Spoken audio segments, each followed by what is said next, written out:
Yo, what's up?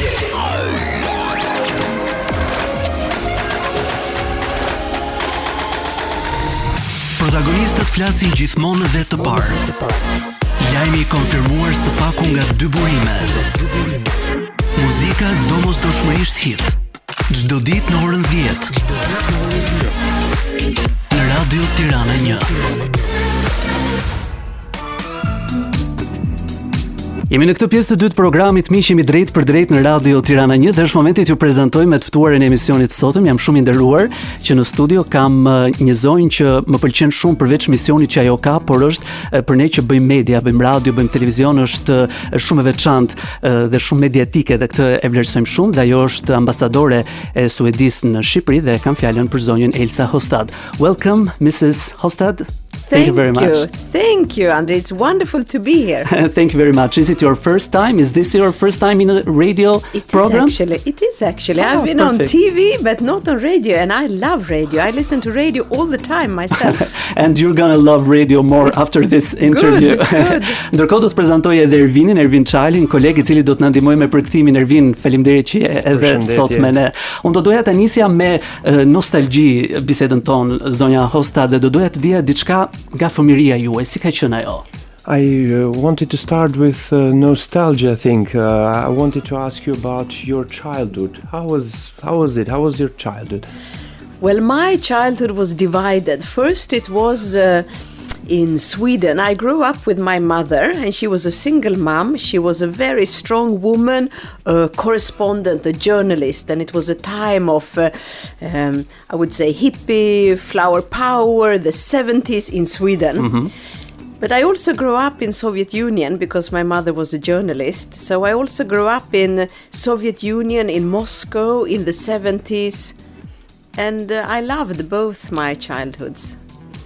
Fëmiria ime ishte e ndarë, sepse unë jam rritur me maman time, që ishte një gazetare, jam rritur në pjesën e parë në Suedi. Ishin vitet 70, ishte koha e hipit, ishte një lulëzim i jashtëzakonshëm i jetës. Gjithashtu pjesa e dytë ishte për shkak të profesionit të mamas, jetova në Bashkimin Sovjetik në Moskë dhe të jetoje në vitet 70, atje ishte diçka shumë e bukur, kështu që më pëlqejnë të dyja pjesët e fëmirisë time. Ndërkohë, zonja Håstad, ju përmendet nënën tuaj, ndërkohë babai juaj ka qenë dramaturg, autor i 10 dramave, vëllimeve me tregime, librave për fëmijë. Sa ka ndikuar babai juaj në dëshirën për të lexuar, për që na afër librit? So you mentioned your mother, but even your father was a famous playwright, a writer for children's books. How did he affect your will or your desire to read? Yes, it is true. He was a playwright. You know, to answer your question, first, my childhood was really covered in books, surrounded by books. I was a reading child because I was traveling a lot with my mother. Okay. But my father, he gave me the theater. He was a theater man. So with him, I went to theater plays, his theater plays. He was a very political theater playwright. And I started a theater group myself when I was young, and I was the director, and I directed one of his plays. Nice. So he gave me theater. Okay.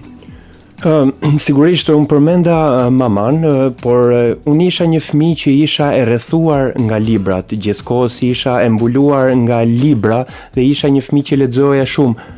Por babai më prezantoi me teatrin, me lojën në teatr. Gjithashtu ai shkruante shumë pjesë politike teatrale, por në një moment në histori unë isha regjizoria e një nga pjesëve të shkruara nga babai.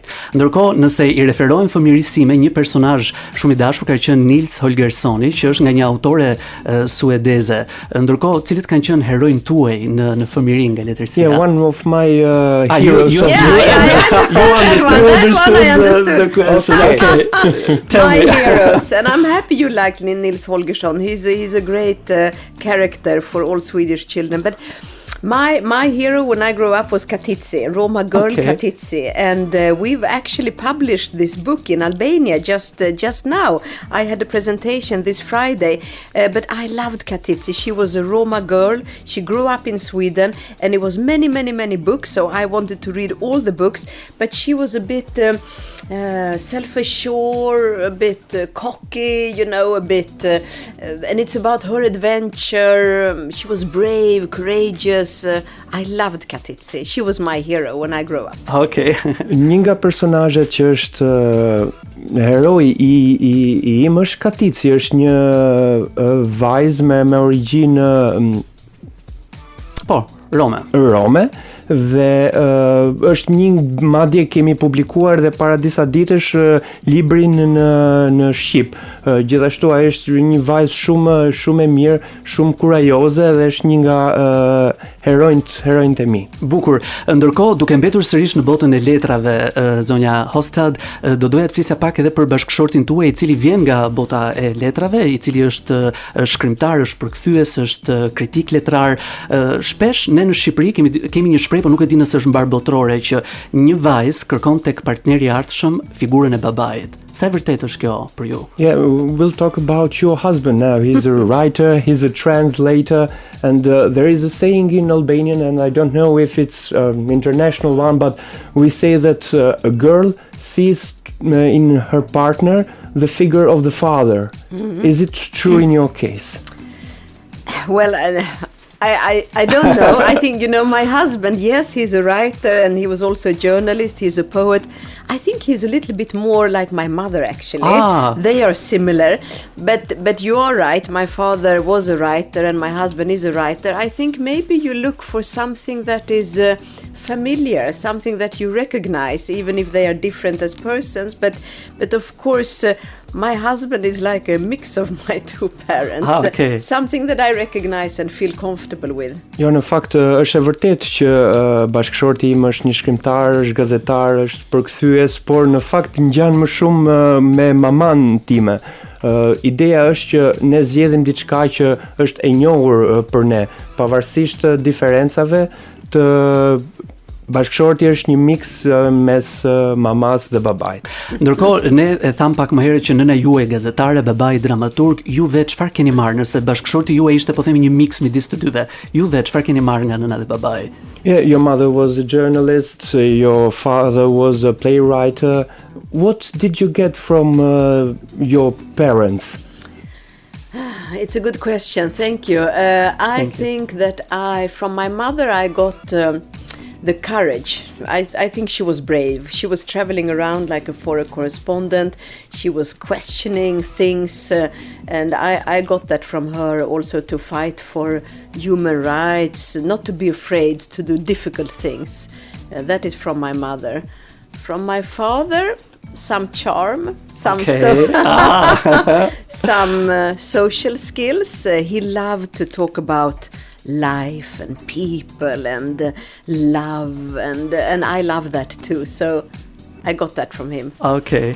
Në fakt nga mamaja unë kam marrë kurajon, ajo u thonte shumë, ishte shumë, bënte shumë pyetje, ishte shumë kurajoze, ishte luftëtare, sidomos për të drejtat e njeriut. Gjithashtu, nga babai mund të them se kam marrë sharmin, disa aftësi sociale, sepse atij pëlqente shumë të fliste për jetën, për njerëzit, për dashurinë, dhe besoj se kam marrë shumë nga ai.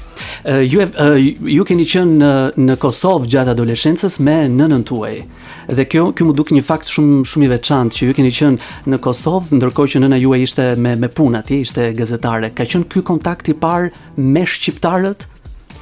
During your adolescence years, you went to Kosovo with your mother, since she worked there as a journalist. But was this your first contact with the Albanians? No, but I love, Andri, the fact you've done so good research about me. I mean, who knows? I was in Pristina when I was a teenager. I tried my best. I'm amazed. I will ask you after. Thank Where you. did you get that from? But it was a very cold school holiday. I was accompanying my mother. She often took me with her. I had holidays and she needed to work, so I was hanging out with her and she was doing her journalist work. We had a lot of food and it was very cold. That is what I remember. But no, I heard about Albanians later. 20 years ago, my colleagues were working in Albania and they loved it. And so I got inspired by them. That was my first meeting with Albania through my colleagues. Okay. Së pari të falenderoj është ke bërë një punë kërkimore të jashtëzakonshme. Për sa i përket vizitës në Kosovë, kam qenë në Prishtinë, mbaj mend se kemi ngrënë shumë dhe ishte shumë ftohtë, sepse unë shoqëroja maman se isha me pushime dhe isha pjesë e turit të saj në Kosovë, por për shqiptarët kam dëgjuar para 20 vitesh nga kolegët e mi. Ky është takimi im i parë me shqiptarët. Është një shprehje shumë interesante që ka thënë Einsteini, barku bosh është një këshilltar, nuk është një këshilltar i mirë politik. An empty stomach is not a good political advisor. Si e komentoni këtë shprehje? Jam shumë kurioz të di, më ka bërë përshtypje që në momentin e parë që e kam dëgjuar si shprehje dhe doja dija qasin tuaj, opinionin tuaj. Yeah, it was I was very impressed by this saying of Einstein, an empty stomach is not a good political advisor. I would like your point of view regarding this quote. Maybe what I think about when I hear this quote is that it is important to be in balance as a decision maker. I think that you need to be in harmony with yourself. For me, that is very important. You know, you have to try to be kind to yourself, also to have a good life, because otherwise you cannot make any good decisions.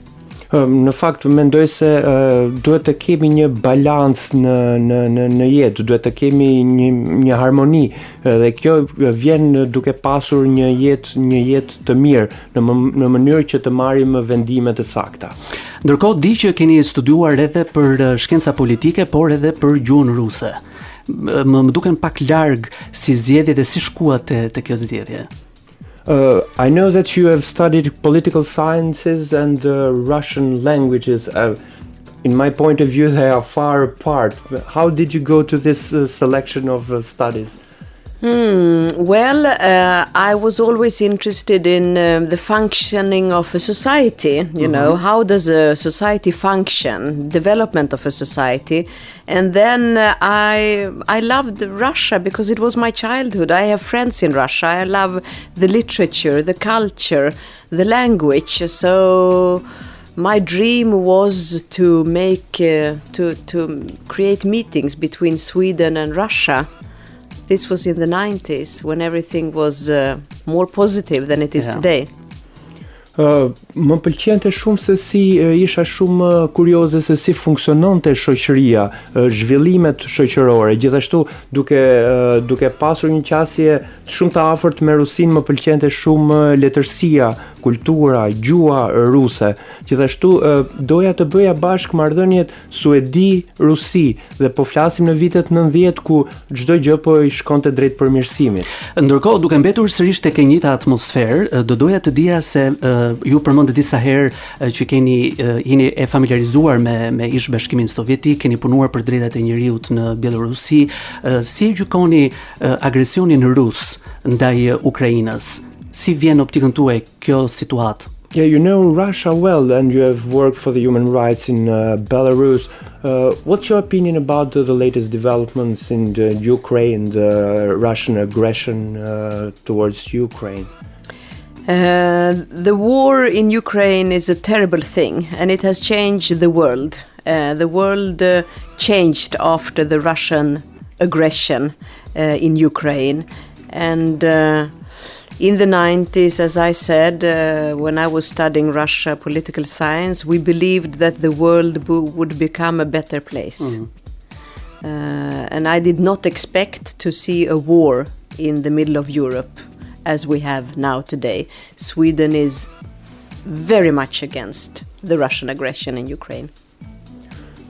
Kjo luftë është diçka e tmerrshme, por mund të them se ka ndryshuar botën.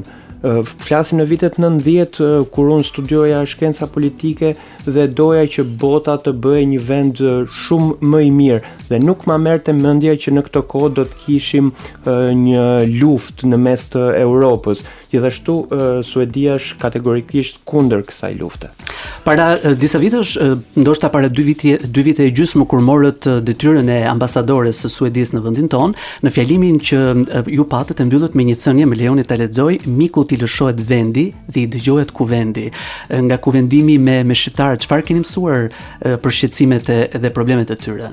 Yeah, 2.5 years before when you received the duty of ambassador, you concluded your speech with a famous Albanian phrase.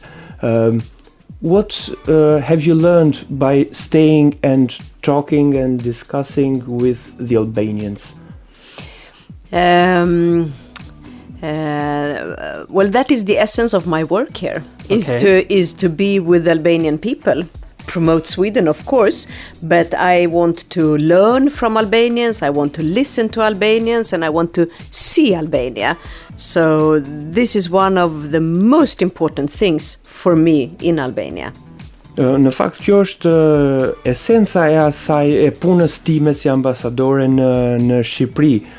Sigurisht promovimi i Suedisë, por të jem me shqiptarët, të mësoj nga ata, t'i dëgjoj dhe të shikoj Shqipërinë. Ndërkohë, ju kemi parë shumë aktive dhe unë kur ju prezantova, një nga detajet që nënvizova ishte pikërisht kjo që jeni shumë aktive me shumë energji dhe kjo më pëlqen shumë tek ju, duke zbritur në terren tek qytetarët. Ju e përmendët edhe pak më herët që kjo është dhe filozofia e punës suaj, pra të promovoni Suedin edhe të qëndroni pranë shqiptarëve. Çfarë shkon për te i kësaj?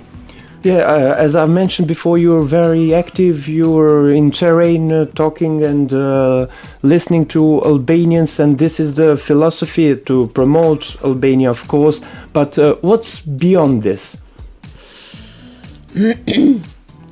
Are you thinking about the communication, for of course. example? Yeah.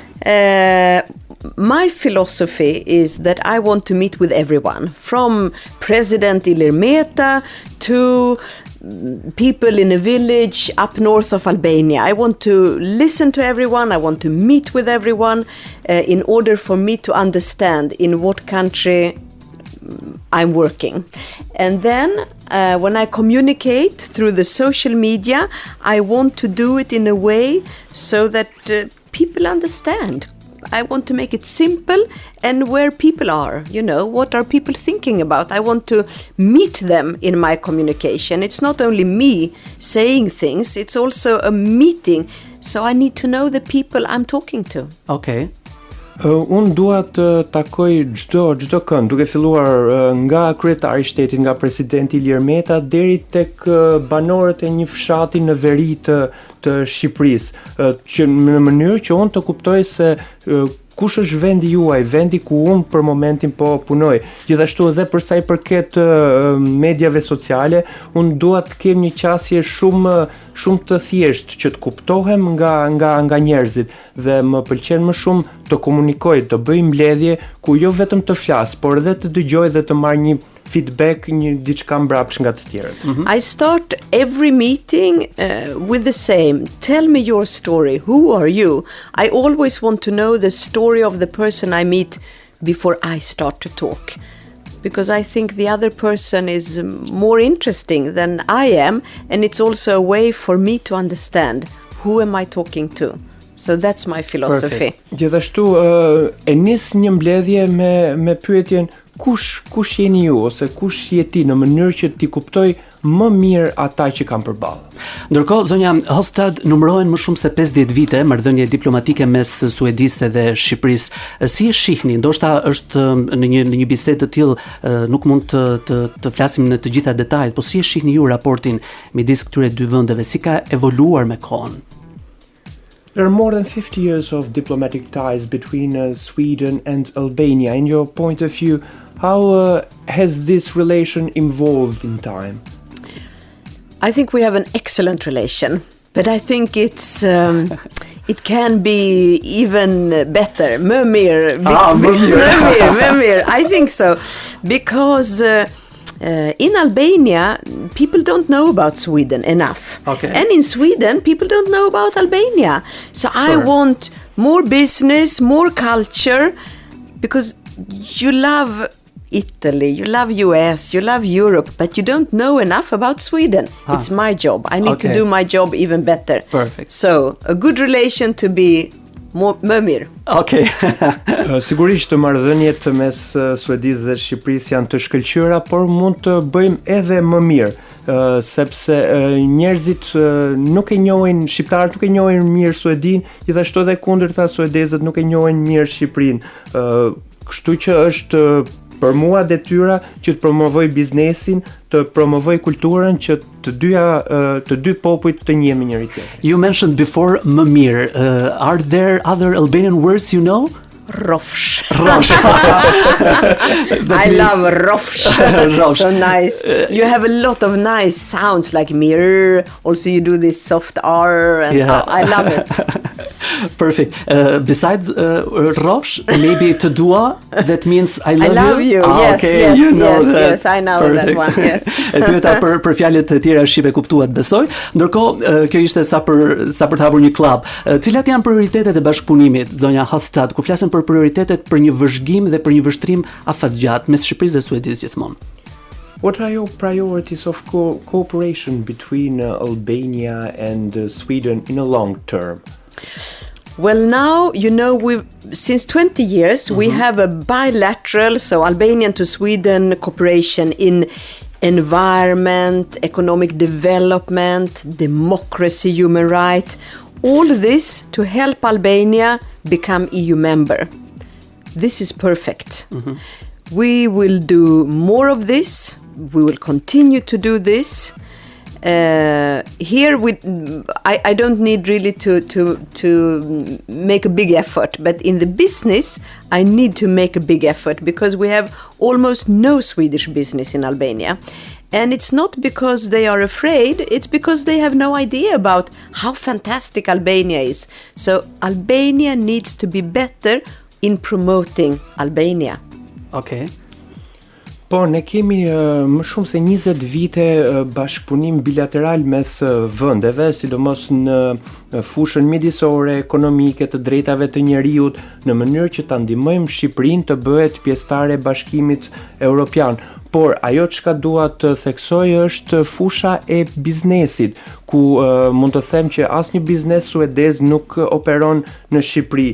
Jo se ata kanë frikë, por nuk kanë informacion. Kështu që Shqipëria duhet bëjë një punë edhe më të mirë për të promovuar vendin. And my work is to help Swedish business to come to Albania. And I tell them Albania is a fantastic country. For example, for Swedish business is very important with clean production, green production. You have renewable energy in your production. Swedish business, they don't know about this, but not even Albania know about this. So you have good things that you don't promote yourself. I will help you. You are in the middle to but we need to do bridges. it together, Okay. even better, because this country is a gem. Puna ime është që t'i ndihmoj bizneset suedeze që të kenë më shumë informacion dhe të vinë në Shqipëri, sepse ju keni sidomos në iniciativat për një energji të rinovueshme jeni shumë përpara, por bizneset suedeze nuk e dinë këtë gjë. Kështu që është detyra ime t'i ndihmoj ato të kenë sa më shumë informacione dhe ju nga ana tjetër t'i promovoni këto të mira që keni, sepse Shqipëria me vërtet është një vend i mrekullueshëm. Dhe kjo ishte shumë e bukur dhe faleminderit për këtë. Ndërkohë që kemi parë postimet tuaja në Instagram dhe jeni shumë aktive duke promovuar Shqipërinë dhe keni bërë më mirë se sa ç'duhet ta bënte një shqiptar që e ka dhe për detyrë fundja. Si ka qenë impresioni juaj kur keni vizituar Shqipërinë nga veriun ju? Gaveçoni një vend preferuar? Yeah, you're very active in Instagram, promoting our country sometimes more than Albanian themselves. And you've traveled from north to south. And what was the most impressive place that you've visited? Well, I am the Swedish ambassador for all of Albania, so I will not say a favorite place, but I love all of Albania. It's extremely beautiful. From north to south, you have the mountains, you have the sea, but most of all you have the people. I think the people is the most fantastic, and the food. I love the food. Thank you. But you have an openness, and combine that with beauty and good food, it's fantastic. Unë jam ambasadorja e Suedisë për të gjithë Shqipërinë, kështu që nuk mund të zgjedh një vend që e kam favorit, por mund të them se Shqipëria është shumë e bukur, keni malin, keni detin, por mbi të gjitha janë njerëzit, gjithashtu dhe ushqimi. Keni një lirshmëri shumë të mirë, kështu që them që Shqipëria është e jashtëzakonshme. Si është raporti juaj, zonja Håstad, me homologët? Ju kemi parë shpesh të shoqëroheni me ambasadoren e Shteteve të Bashkuara të Amerikës, me zonjën Joakim. A keni një marrëdhënie më të afërt me të, po me homologët e tjerë? What are your relations with your homologues? We've seen that you have a close friendship, we might say, with US Ambassador Joakim. What about the others? Well, Yuri is a friend, and you need friends. You know, it's a difficult profession. Okay. You come new to a country, you need to be quick in making contacts, understanding things, and we like each other, and I think we also maybe inspire each other.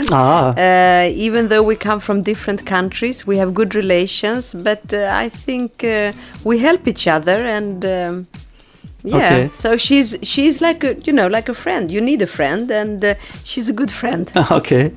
Sigurisht ambasadorja Kim është një shoqe shumë e mirë, sepse në momentin që je e re, vjen rishtazi në një vend, të duhen disa kontakte dhe që ajo mi ka ofruar. Gjithashtu ne pëlqejmë shumë njëra tjetrën dhe mundohemi të frymëzojmë njëra tjetrën. Kemi një marrëdhënie të jashtëzakonshme dhe shumë të mirë, dhe mund ta konsiderojmë me të vërtetë si një shoqe shumë e mirë. Dhe duke mbetur tek frymëzimi, për çfarë keni frymëzuar më së shumti zonjën Joakim? E ka artikuluar ajo një gjë të tillë? As for the inspiration, what have you inspired mostly, Mrs. Ambassador Kim?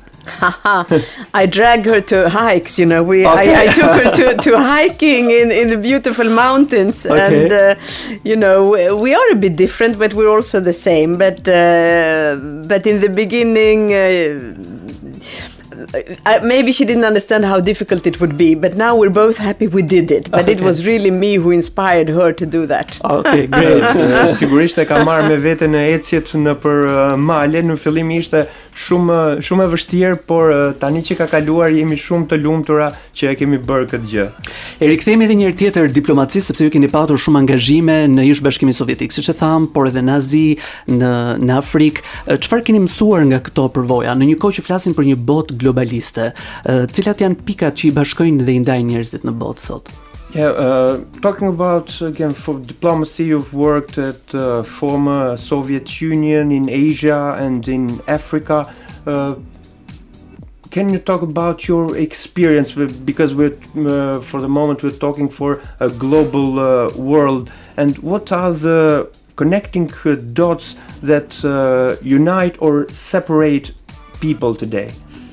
It's a very interesting question, and I think, you know, when you travel around, what is striking is that people are the same everywhere. They want the same things. Mm-hmm. Everyone wants a good life for themselves, for the family. They want their children to study. They want to live in peace. They want a good life, and what I think is interesting is that it doesn't matter what country I go to, people are very similar in what they wish for. Mm-hmm. Mund të them se unë kam udhëtuar jashtëzakonisht shumë dhe mund ta them me plot gojën që njerëzit janë po të njëjtët. Duan një jetë të mirë, duan që fëmijët të studiojnë, duan paqe, dhe me vërtet mund të them se kudo që shkojnë njerëzit janë po ato, duan po të njëjtat gjëra. Yes? No, but still we see so many differences, and people choose different ways how to achieve this. But the baseline is that we are more similar than we are not. So one can reflect upon how come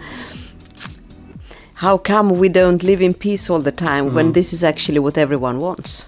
Gjithashtu kemi dhe ndryshimet, diferencat tona, mënyrën se si qasemi për gjërat që duam të arrim, por kemi më shumë gjëra të përbashkëta se sa gjëra që na diferencojnë, dhe mund të them se si ka mundësi që ne nuk jetojmë në paqe kur duam të njëjtat gjëra. Shumë e bukur kjo. Ndërkohë ne nisëm me familjen dhe duke dashur që të kemi një intervistë pak ndryshe përtej pozicionit tuaj, përtej xhaketës së ambasadores, do doja që të rikthehesh edhe një herë në fund të intervistës pikërisht tek familja. Di që keni 2 fëmijë. Ne kemi një shprehje ose përgjithsisht thuhet që prindi ose duhet të jetë shok me fëmijën ose duhet bëj prindin me fëmijën. Në rastin tuaj si është? Yeah, coming back to the family, I know that you have 2 children, and I wanted to ask that how will be the relationship with the children? To be a parent with a capital P, or to be a friend with them? I love to be a friend. Okay. I love to be a friend. I was traveling with my son a couple of weeks ago, and we were talking about life and love and music, and I love to hang out with my daughter. We also talk about love and life and friends. I love that. They are so interesting to be with. Sigurisht të jem shok me ta. Para disa kohësh po u thoja me djalin tim dhe gjatë gjithë kohës po flisnim për jetën, për dashurinë, për muzikën. Gjithashtu të njëjtat biseda zhvilloj dhe me vajzën time. E dua shumë këtë lloj marrëdhënie. Kush është nga fëmijët tuaj më diplomati dhe kush është me shpirtin më poetik? Which one of your children is the most diplomatic and which one has a more poetic spirit? They are artists in my family. I thought they would choose my work because I love my work, but my daughter is in art and my son is in music. But I think I don't know. Are they diplomats at all? I don't know. Maybe my son is like me. Okay. Maybe he's most like me. Okay. Yeah. Ata janë të 2 artistë, vajza merret me art kurse djali merret me muzikë, por mund të them se djali më ngjan pak më shumë mua. Dhe duke mbetur tek djali dhe përmendet më herët që merret me muzikë dhe mundësisht me muzikë hip hop dhe rap. Nuk e di juve ju pëlqen muzika hip hop, e dëgjoni? Çfarë muzike dëgjoni në përgjithësi? Yeah, your son plays and listens to hip hop, and what kind of music do you like?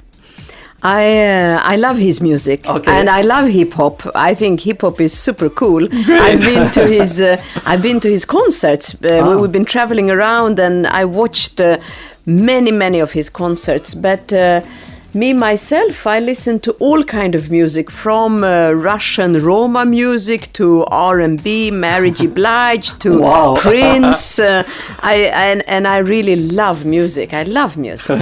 Fantastic. Më pëlqen shumë hip hopi, madje mendoj se është cool, dhe un kam ndjekur shumë koncerte të djalit, por sa i përket vetes time më pëlqen çdo lloj muzike, nga muzika ruse,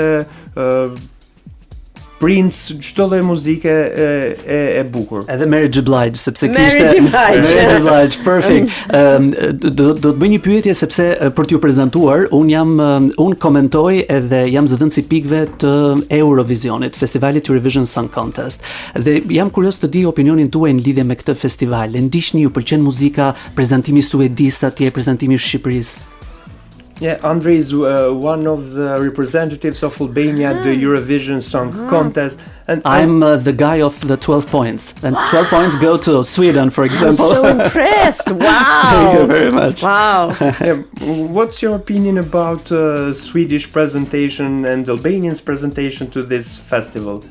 Oh, I love this festival. And you know, when I was growing up, it was a very important tradition. We would make lists. Okay. We would eat special food. We would meet with my friends. And then I did the same with my children. And we would vote in the family. So it was a big thing, you know. Okay.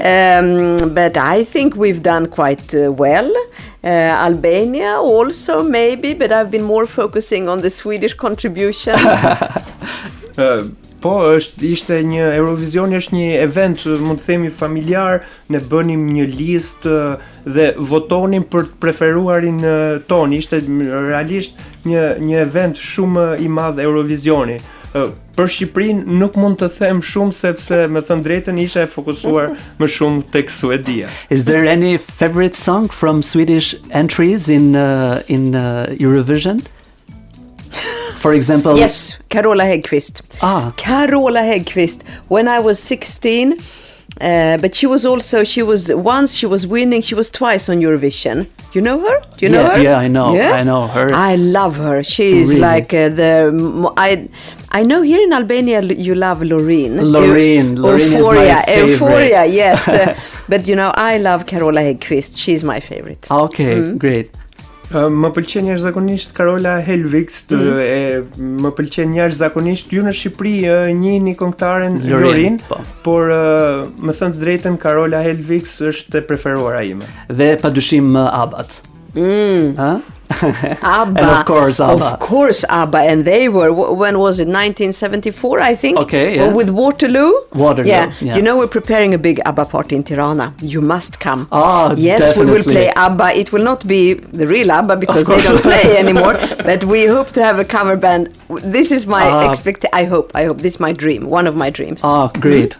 Sigurisht mos harrojmë dhe ABBA-t në 1974 me këngën Waterloo. Gjithashtu do përpiqem të bëj dhe një koncert të marrim një orkestër që të luaj këngët e ABBA. Fantastike. Edhe unë do të jem aty. I'll be there for sure. And the last question, cili është mesazhi që doni t'i përcjellni dëgjuesve të cilët janë duke na ndjekur në këtë moment? Nëse mund ta quajmë pyetje.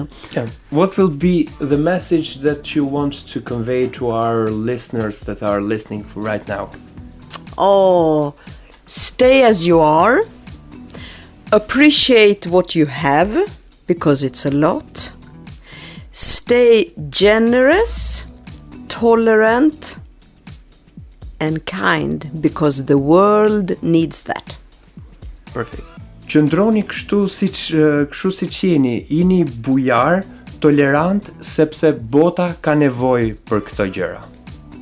Një mesazh i jashtëzakonshëm, edhe diçka të fundit, thash që kjo ishte e fundit, por më kujtua when we met before, kur u takuam pak më përpara, më thatë që kjo studio që nga bërë nga Tika në 2009, por ambasada suedeze ka parashikuar edhe bashkëpunime me radio-televizionin shqiptar. Pa dhënë detaje, thjesht doja ta përmendja. Është e lirë edhe të mos na thotë. Yeah, you mentioned before that the studio was constructed by Tika. Also, Sweden, the embassy will have cooperation with Albanian Radio and Television. Yes, that's true. Okay. You are free to to say something about that. No, I'm looking forward to that. We've just started that cooperation. I think it will be great because we will cooperate and that's the way to build peace and knowledge. Thank you very much, Mrs. Håstad. It was a great pleasure and I appreciate that you accepted my invitation and you were in our radio Tirana and in my radio show. Thank you, Andre. It was wonderful to be here. Thank you, both of you. Thank you very much. Faleminderit edhe ty Vin për një përkthim mrekullueshëm, ndërsa ne do të rikthehemi pas pak sepse do të marrim edhe rezultatin e sondazhit. Vijoni qëndroni me ne.